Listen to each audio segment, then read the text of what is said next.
Okay, people, welcome back to the last episode of Aiki Women. I have with me Quynh Duong. Welcome, Quinn. Oh, thank you, Sensei. And what do you want to say? Hashtag keep the flame alive. Well done. There you go, Mark Hariaja. We're completing that task. Okay. Can you tell us a little bit about who Quinn is? Yeah, sure. So I am a university student currently. I have just finished my 4th year in a 6-year-long degree. Everyone always gives me a tough time for that. I try to be a good Aikido student, although I've been a bit absent from the dojo. A bit? Yes, with the whole COVID situation and all that.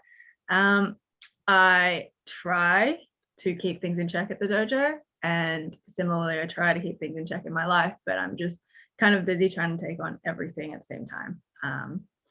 So I think who I am is kind of just someone who tries to do everything and tries to do it as well as they can. And yeah. Okay. How old were you when you started Aikido? I was 16. Yeah, 16. What year were you in then? So I would have just been in end of year 10. Okay. And you got your Shodan when? In my first year of uni. So how old? So I was 19 at the time. 19. Okay. So people, for the last how long? A year and a half, you've been managing the dojo, is that right? Yeah, that's correct. Okay. How do you find that? It's tough. I think it's definitely tough, but it's really just, it's enjoyable. The work is not really work. I don't think of things I have to do and, feel tired or anything like that. It just comes with being at the dojo. A part of it is sort of emotional too, because I care a lot for the dojo. So it's hard to delineate between, things I have to do as a manager and things I want to do as a student of the dojo and as someone who wants to help the dojo be more successful every day. But I think overall I really enjoy it. It's good. Okay. And it's a challenging role, not least of which because you have to deal with me. But do you find, like, because of your youth, your gender, maybe people give you a hard time or try and ride over you? Have you found that, or do you think it's just people being people? Yeah, I think you kind of hit the nail on the head with that one. Coming into the role, I was really hesitant because I am the youngest in this type of position in the dojo. And at the start, it was really hard to find my voice. And even still now, it's a bit hard to say my ideas or when I need to step in and be firm, it's hard to be taken seriously. And I think it doubles up because not only am I younger than everyone, I'm also a woman in the industry. And I think there are people who try to help, people who are aware of the issue and who try to help, but sometimes that in itself just makes the issue worse. I think this is a problem in a lot of industries. I don't think it's just this workplace. I don't think it's special to this workplace at all, but just something you have to work with. Hold on a second. So give us an example of the difficulty, like one of the difficulties. Well, I think when it comes to new ideas or events that are happening at the dojo, if there are things that I know from my perspective won't work or things that need to be done and I say them, it's hard to get a solid yes from people. They always need to find the need to say, okay, but what if this, what if that? They find the need to make me explain my decisions and my choices more so than I think other people who are perhaps a bit older or not a woman. Do you think that's because of age or gender? I think it's both. Or even better still, maybe experience? Yes, that too. I think I came into this role very early on, compared to a lot of people who have been training for years, and probably who see themselves as having given more to the dojo than I had when I started this role. It's just a combination of factors for sure, but I think also as a woman, it's hard to speak up, and if I get interrupted, it's hard to get back into the role of taking charge of the conversation. Okay, let me put it to you that maybe some of the things is not because of gender or age, but because of a generational change. You're trying to bring a lot of IT stuff into the dojo, a lot of administrative stuff that you want to move online. And the dinosaurs like me find it difficult. Do you think that's more of a reason? Or have you got an example of when it's not IT?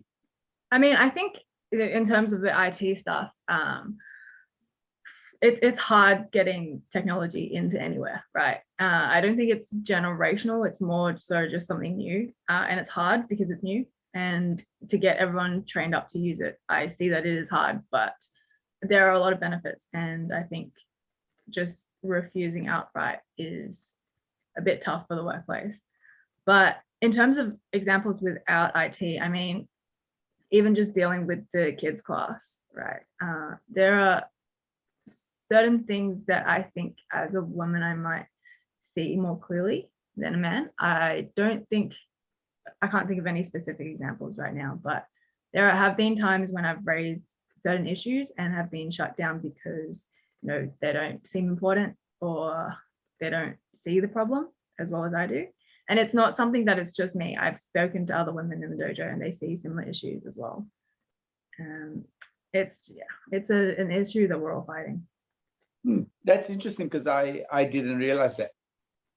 I thought we're quite open in our dojo. Yeah, I think the people who come across as interrupting or as unaccepting of these opinions don't necessarily do it in a harmful way. I think it's kind of a product of society, and so that's why I say that it's not special to this workplace, the behavior and the dynamic. Okay, going back to something else you said sometimes people try and help and it's more detrimental than if they didn't. Can you give me an example of that or elaborate on that? Am I allowed to? I won't say any names. Yeah, don't mention names. Yeah, I won't say any names. But for example, I think when myself and another person at the dojo had a bit of a disagreement about what to do when it came to a certain student, I was not being taken seriously in the conversation, and an older member of the dojo came into the conversation and sort of backed me up in a way, tried to get the other person to see my point of view, but I think that just kind of undermined my authority and made it seem like I needed the help to get my point across. And I think because of that incident, it's not really an incident, just because of that occasion, I think now when similar things come up, it just gets pushed over to the person who stepped in rather than coming to me. Do you think that's an age thing, gender thing, experience thing? I think that was definitely an age thing, less so a gender thing, for sure. I think the thing is, I don't have kids, right? I have a younger sister, but I don't have kids. I'm too young, and also, still in university and all that. And a lot of the people at the dojo are parents, and I think that they feel that when it comes to the children's class or parents of the children's class, they have a better understanding of what's going on. But that's not necessarily the case. In that particular instance, I do feel that because of my age, they thought I didn't know what I was saying. Okay, that's interesting. Also interesting that it hasn't been brought to my attention. Okay, cool. What have you gained from training in terms of like personal goals, personal development, that sort of thing? Because you started when you were 16 and you are, sorry, how old now? I am 22 now. 22, okay. Yes. So what, 4 years, 5 years? What have you gained and what have you learned in terms of personal development? How do you see yourself? Have you improved? I started Aikido when I was, teenagers. They're going through a lot of emotions at that age. And I started Aikido when I was going through a very stressful time. And it was very hard for me to focus on anything. I would overcommit to things for a very short amount of time and then get bored and then move on, which is not a very healthy way of doing things in life. And I think Aikido has definitely given me some discipline in sticking by things, especially when it gets tough. I mean, like think no one says it, but you do get lulls in training. There are days when you just don't want to go to the dojo, but you do. You go to the dojo and then you keep training. And I think that has really passed on to other aspects of my life. So you said you started at a difficult time in your life. When have you not had a difficult time in your life? Because then you went on to do year 12, and for all those people watching from a different country, that's the end of high school, and you did amazingly well. And then you went on and put your foot in it by doing a double degree. So when have you not made it easy for yourself? Well, I think the difficulties change, right? These are academic difficulties that you're talking about, and I think, well, the dojo has definitely helped. Training Aikido has definitely helped because procrastination is a very big problem for me. But when I say it was a difficult time, I mean just sort of dealing with other things in life, when too many events happen all at once, and you kind of just get overwhelmed. In terms of that, I think maybe things have been similarly tough, but I've been able to deal with it a lot better. I think I have a lot more patience, and I'd like to think that came about from training, but I can't be too certain. Okay. Let me ask you something. I think you were a brown belt, and Chida Sensei was coming to Melbourne. And I asked you to do a demonstration, and you said he was getting close to exams, final exams, and that you would only be trained twice a week. And I said, no, that's fine. But you said, no, if you're going to do the demonstration, you would train 3 times a week. You're also working part-time. And then you did close to the exams, and then you did really well in the exams. That's pretty amazing from my point of view, especially when you compare it to people who pulling kids out at year 10 and 11 to study for year 12. What do you have to say about that? I think to the parents who pull their kids out early because they think that training will detract from their studying, I can see where they're coming from, but personally, I don't agree with that. For myself personally, and also friends in my life that I've had, I think committing to a sport has really helped in their studies, because if you have spare time, you're going to procrastinate until the very point where you have to actually start studying. And I think that's a very common theme because we're just surrounded by, things at our fingertips. We can just lie in bed all day scrolling on the phone. Whereas if you need to get up and train, there's a set amount of time that you dedicate to that, which is a set amount of time that you can't study. And it's a psychological thing, I think. Knowing that you have other things you need to commit to forces you to do the things you have to do before you do what you want. So I wanted to go training, so I would finish all my study first and then go to the dojo after. But I think that's almost idealistic. Not every day is like that, and I think parents worry. That's why they pull their kids out of training. But do you see yourself as being different from other kids your age? I would say yes in high school. Nowadays in university, I start seeing people who do a similar workload to me. I wouldn't say I'm all too different, but I'm definitely not the usual. I think over time I've come to accept that. What makes you different, do you think? I think stubbornness. I think the reason that I work so hard is because I don't want people to see me fail, right? And because of that, sometimes I overwork myself, but sometimes I push myself more to my limits. And okay, so yeah, you're gone. Sorry. No, I think it doesn't come from a good place. The stubbornness and the need to prove people wrong, but good results so far. Okay, so let me put it this way, right? You are stubborn. I see that as a good trait, but I often go against what you want, or and say no to a lot of things. How do you deal with that? Do you just ignore me and do it anyway, like Enrique does? I don't think I've got the guts for that yet. Give me a couple of years.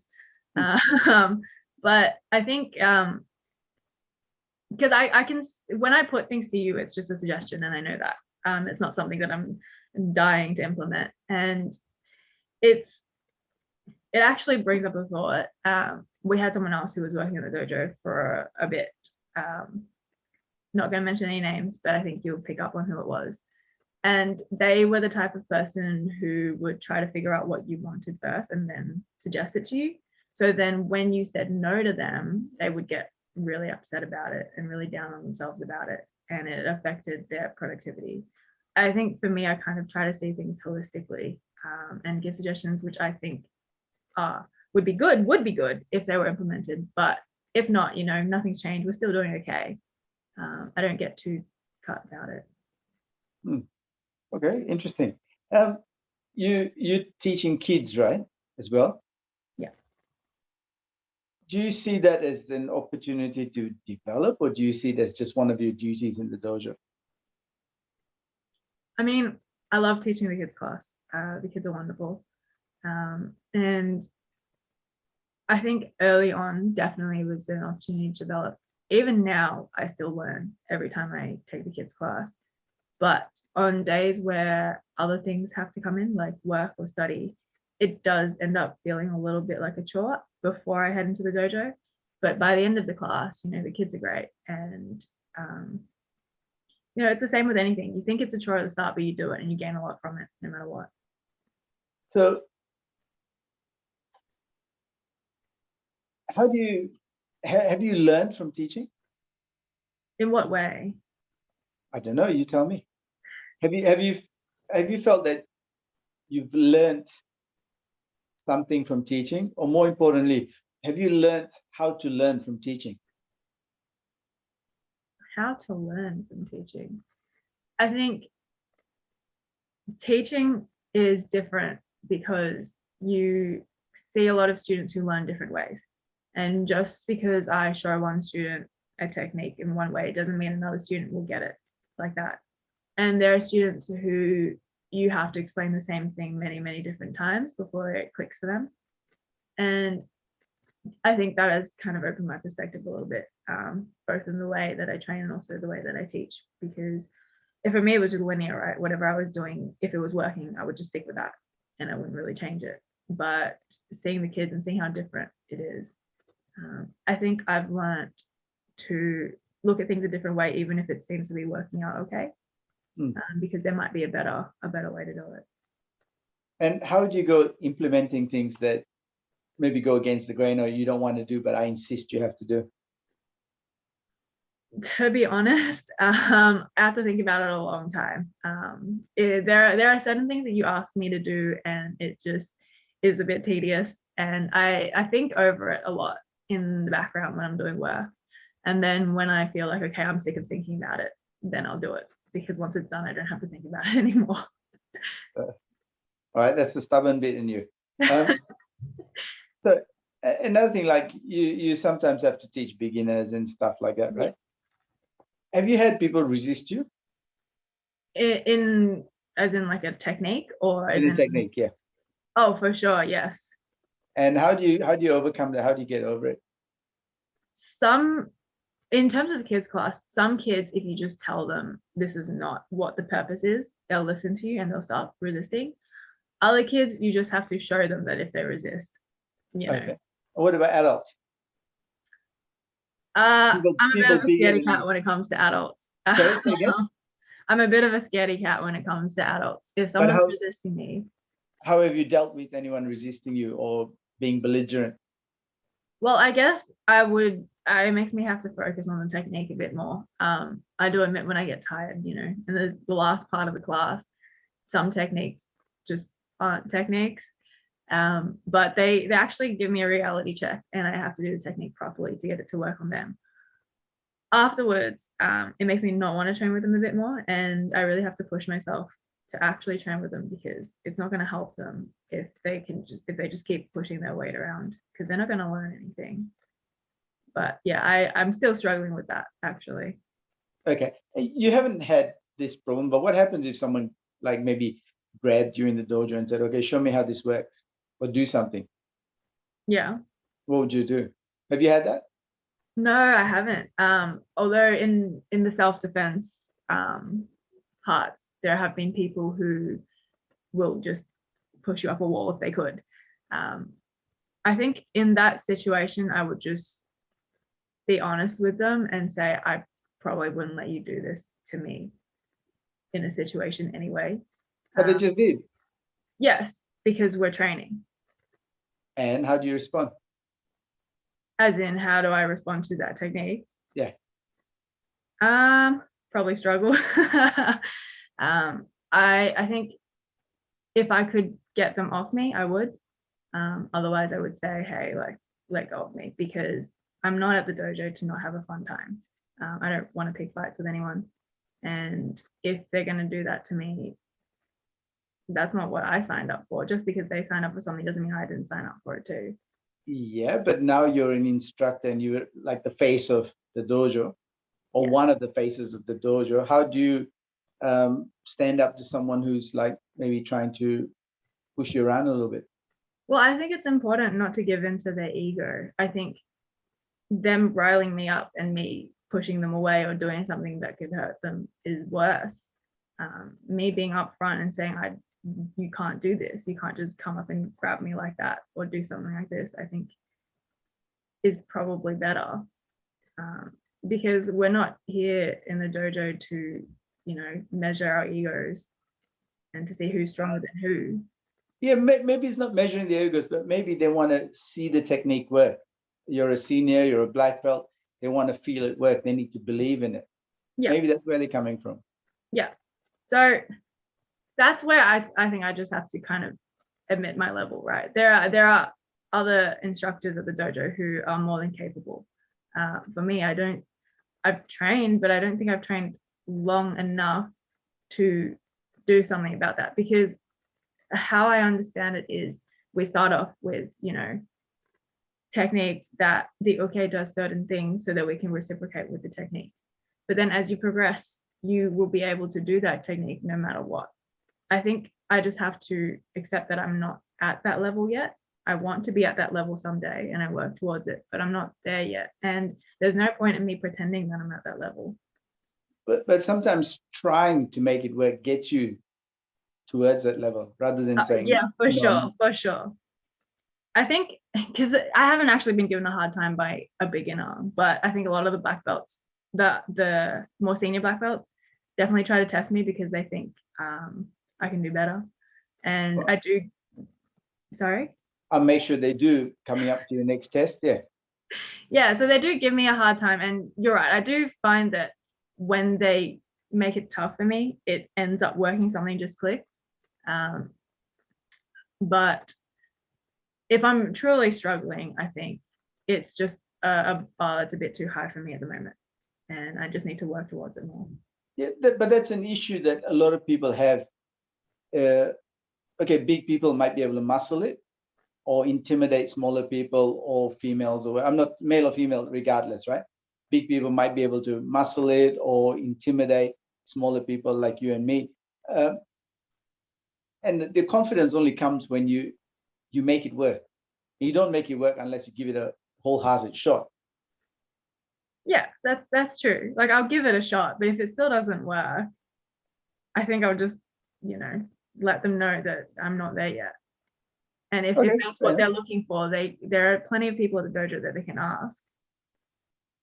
And I'm happy to go ask with them. Like, if that's something that I can't do, I still need to learn it as well.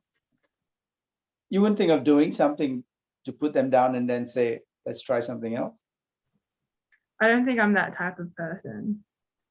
I'll have to work on that. We have enough of those people at the dojo. I think if you're looking for that. Yeah, I am. I'm looking for that in the people who are the face of Aikido. Got it. Okay, all right. Anyway, moving on. You in your experiences, right? So you started training. Who were the females who were? Was it important to have female instructors when you started training? Yes, for sure. I think when I started, it wasn't the most dire thing in my mind. I just wanted to learn from whoever was the best. But as time went on, I think it was important to have representation. Fulori Sensei was a very big figure for me when I started. They kind of just seemed like they knew what they were doing, and they do. They do know what they're doing. But I think it was really important. And then later on, when I started going up to Heidelberg and training with Enrique Sensei, I think that was also very important for me. It's important to see female figures in a senior position, but also female figures who know what they're doing and can do it right. And then, I mean, obviously, like we have Akiko Sensei too. Akiko Sensei is really scary. She always beats me up, and I love it. Okay, so hence my point of the instructors being able to do it. Yeah, regardless. that's the thing, though. You're talking about people with years of experience, and they're people I'm working towards, but I'm not there yet. Yeah, but you're not going to get there unless when the chips are down, you give it a go. Yeah. Yeah. There's a lot to be learned from that. Okay, so now next question. A lot of women have said what you've said. My question is why? What do you mean? Why is it important to see a female role model, so to speak? Well, I mean, we see men everywhere, right? You see men in all the big corporate positions. You see men in leadership positions. You see men in powerful positions, because traditionally we're a very patriarchal society. And I think people think that women are on an equal footing, but it's still a very recent thing for women to be in these areas which were traditionally predominantly male. And especially in martial arts, I think that for younger girls who are starting training, it's really important to see women in senior roles and seeing women who have done it and who have been there, been through that, and have made it through, because it gives them something to work towards. Otherwise, it's hard. It's just all male. Well, in that way, sexual discrimination is almost similar to racial discrimination too. But I can't see the reason why. As in, you can't see why there's sexual discrimination? No, why you need someone ahead of you to follow. I think it's less of a need and more of just a want. Like I don't think girls need to see a female in a senior position. I think it's nice because then they don't have to figure things out for themselves for the first time, right? But if it wasn't, I think people would still do it. Like, even if Flori Sensei and Arika Sensei and Akiko Sensei weren't training, I think I would have still trained just as hard.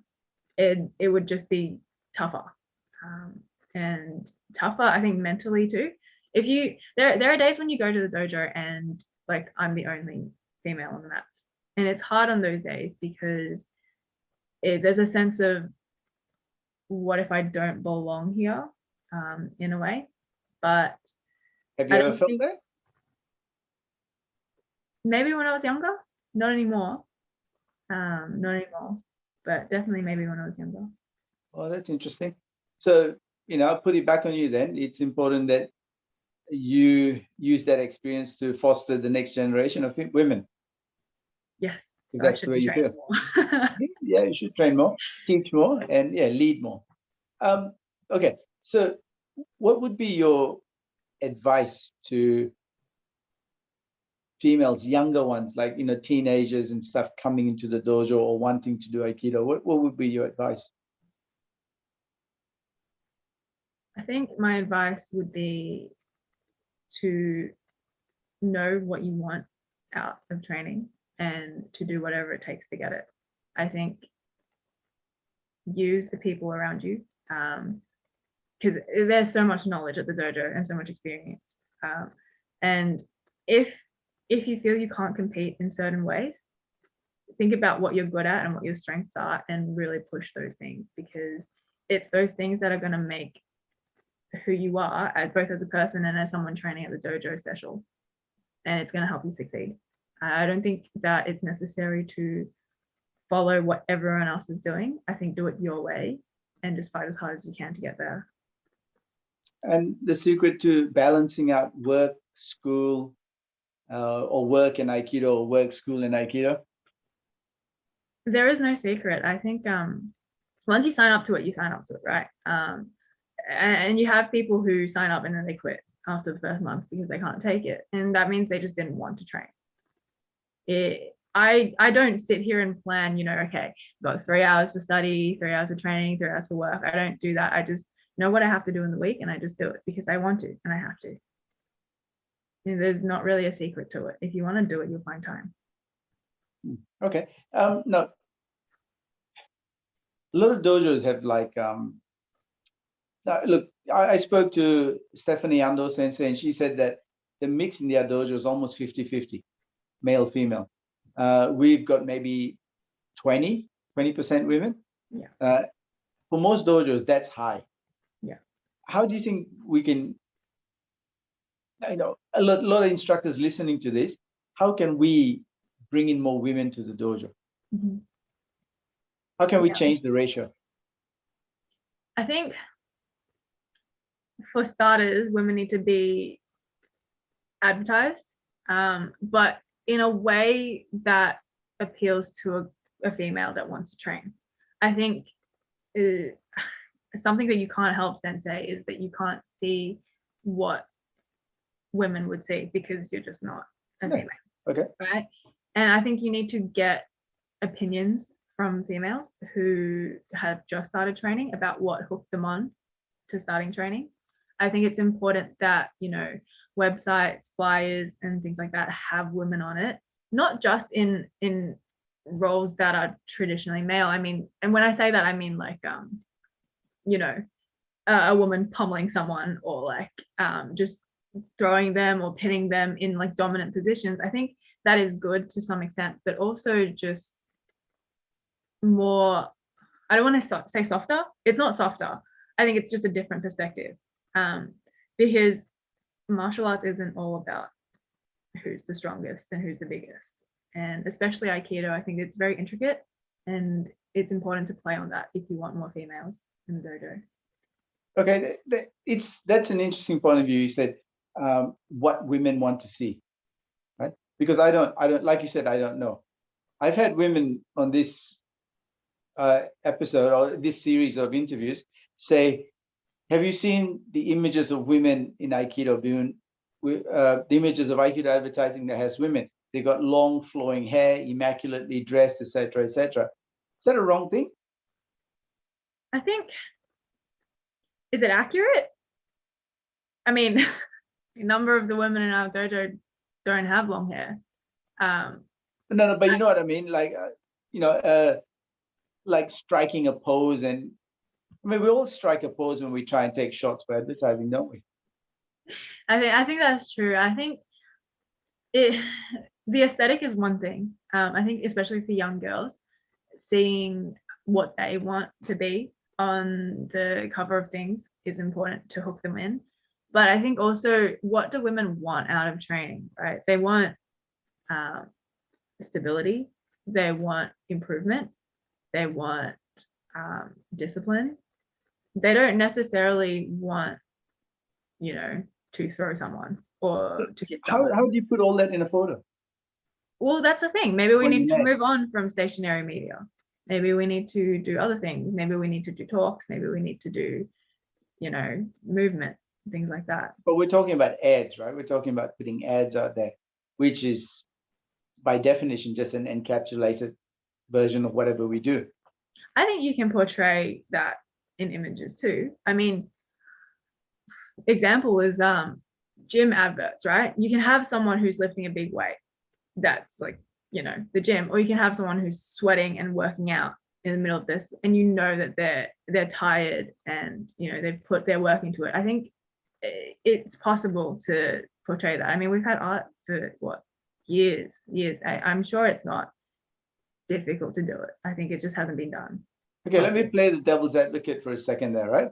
So I've got a woman in a picture lifting a big weight, or in a moving ad, lifting a big weight, grunting and groaning. And some women are going to go, I can never do that. I don't want to do that. And then I've got another picture of someone very effeminate doing big moves, and they're going, that's just belittling the role of women. That's the thing, right? You need to have an in-between. You can have, your generic pretty woman, but she doesn't have to be doing generic pretty woman things, like we go to training and everyone does the same thing. Everyone has to do those back balls. Everyone has to do those techniques. Everyone has to do the GYs. Everyone has to do those awful squats that you make us do at the end of class. I think if you want your generic pretty woman to capture the eyes, okay, that's an advertising tactic. So what? But I think don't change what you're doing between what you want the woman to be doing and what you would want a man to be doing. And also just be really authentic about what you're doing in the dojo, because, yes, those big movements and big throws are very pretty, but which beginner is going to do that in their first month of training? True, but that's what people aspire to do, aren't they? Do they aspire to do that, or do they aspire to see that? I mean, the pictures are nice, but I don't know. I don't know. I've been doing it for so long. I no longer know what a beginner wants. I think they just want to get something out of it, right? And they want to know that at the end of it, they'll get something out of it. I think, like I keep going back to gyms because it's the closest comparison that we have when it comes to hard work, right? And you don't advertise, okay, we have all these machines here. You advertise, if you go in here and you work on yourself, you will get something out of it. It's the same for the dojo. You want to advertise to women, you come here, there's something achievable for you here. You will get something out of it here. Mm-hmm. That's the message you want to play out. I mean, I'm not sure what men think, because I don't have that understanding, but for women, it's pretty much the same, I guess so, but when it's appealing to a man who wants to know they're going to get something out of it, they want to see someone who they can follow, right? But women don't necessarily want to copy someone who's in the lead. No, I don't think that's the case at all. I think that's the confusion you're getting when you're asking me, why do we want to see women in senior positions? And not because I want to be those people. It's because I want to know that I'm doing my own thing, but there's someone else who's also doing their own thing too. Isn't that the job of a role model? Don't you say, I want to be like her, I want to be like him? I think we've kind of grown out of I want to be like someone. Now it's kind of messages, I want to be the best me. I don't know if you're a bit late to the trend, Sensei. No, I don't. I think you're wrong there. Otherwise, all these basketball players and football players wouldn't have jobs doing ads. But who are they appealing to? They're appealing to the masses who want to be like them. But are you talking about the male T-shirts, male or female T-shirts with names and numbers on them of players? People want to be like them. That hasn't changed from the year dot.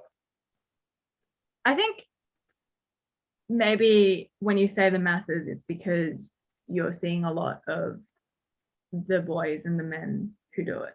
When I can't remember the last time that I saw a female on a basketball or a football ad.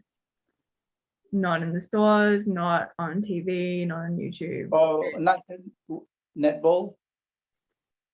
I don't think that it's the right way to go to say, okay, you can be like this person too if you do this. I think it's I don't subscribe to that. But that's what I think, just from the evidence of what's being sold around the world, that's what I see. But that's the problem, right? I mean, you have a different perspective to me. I think we've established that. And I think that your understanding of things, because those things would probably work. If you were a young kid and you saw those things, that's probably what your position would be.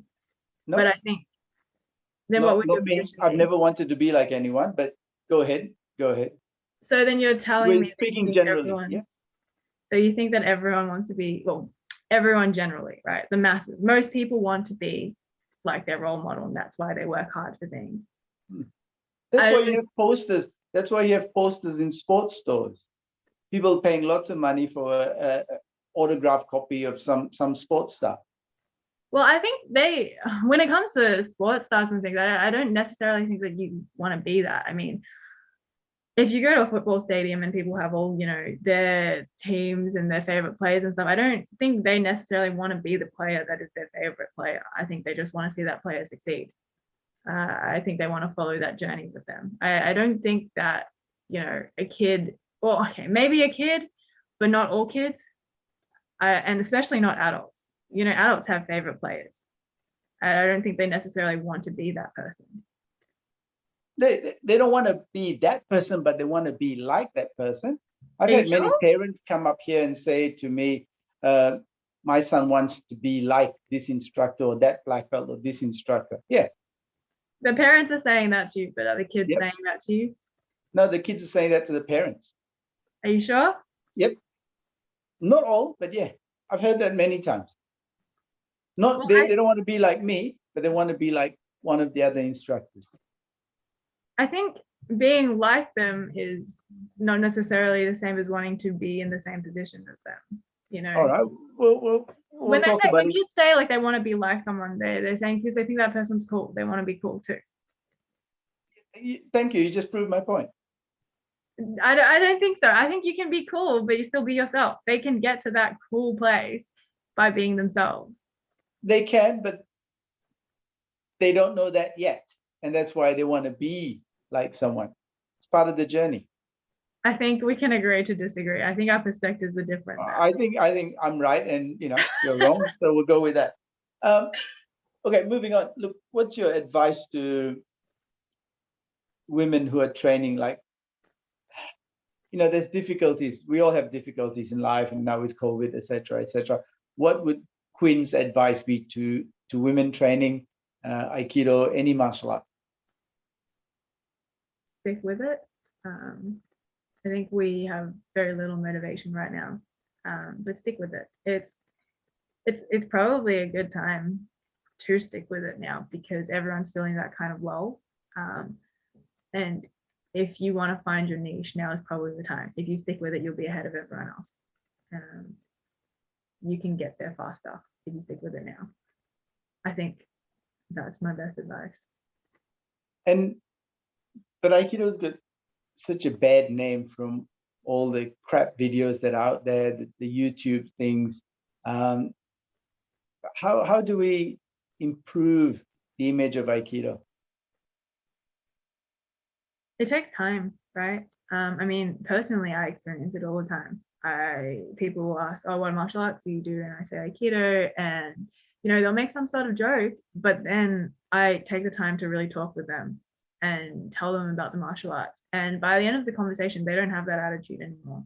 I think it's important not to give up on people like that because you see stuff on social media. It's very easy to subscribe to that thought, right? People will see one sentence saying, Aikido isn't real or Aikido doesn't work, and they'll just take that with them everywhere they go. I think it's important for people who train Aikido to be confident enough to take the time to change that thought, because it's not as if we need to prove anything to anyone. But if you want to talk to me about Aikido, I'd gladly talk to you about Aikido. And I think on the contrary, I think we do have to prove ourselves to people.